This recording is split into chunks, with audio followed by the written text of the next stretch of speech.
In the depths of an ancient jungle छिपा हुआ था एक रहस्यमयी झील, जिसके चारों ओर घने पेड़ थे और पक्षियों का शोर गूंजता रहता था। इस झील के बारे में स्थानीय आदिवासी मानते थे कि यह साधारण नहीं थी, बल्कि यहाँ रात में एक जल घोड़ा आता था। वे कहते थे, यह घोड़ा पानी का रक्षक है, लेकिन जो इसे छेड़ता है वह कभी वापस नहीं आता। एक युवा खोजी, आदित्य, उस झील की ओर बढ़ा। उसने कई कहानियां सुनी थीं, लेकिन उसे विश्वास नहीं था कि ऐसी कोई चीज असल में मौजूद हो सकती है। यह सब दादी की गढ़ी हुई बातें हैं, उसने सोचा, मगर मन के किसी कोने में एक जिज्ञासा उसे खींच रही थी। रात के समय, जब आसमान तारों से भरा था, चारों ओर सन्नाटा था, केवल पानी का हल्का शोर सुनाई दे रहा था। जैसे ही वह झील के किनारे बैठा, पानी में हलचल महसूस हुई। उसकी आंखों के सामने पानी का सतह धीरे धीरे चमकने लगा और पानी के बीच से एक शानदार जल घोड़ा प्रकट हुआ।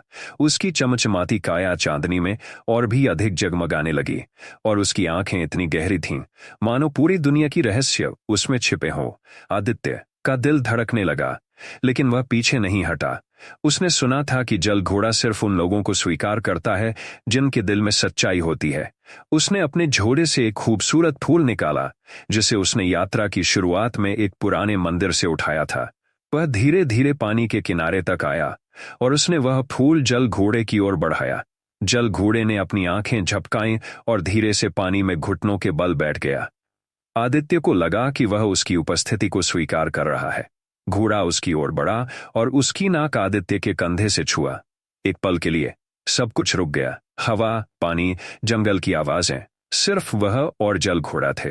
फिर जल घोड़ा अचानक, उसकी छलांग इतनी शक्तिशाली थी कि पानी की बड़ी बड़ी बूंदें आदित्य के चारों ओर गिरीं।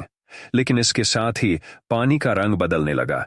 गहरे नीले से काले में झील में एक भंवर बन गया और उसकी ताकत से आदित्य को गहराइयों में खींचा जाने लगा।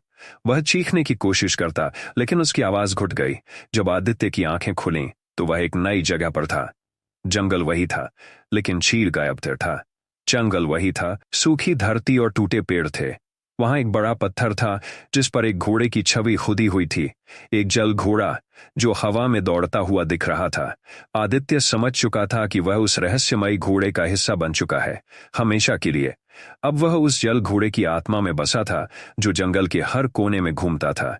उस दिन के बाद वह गांव में कभी नहीं लौटा। लेकिन रात में कुछ लोगों ने झील के पास घोड़ों की टापों की आवाजें सुनी, मानो जल घोड़ा अभी भी वहां घूम रहा हो, आदित्य के साथ। लेकिन आदित्य की कहानी अब एक किंवदंती बन गई थी और उसकी आवाज अब जंगल के हर कोने में गूंजती थी।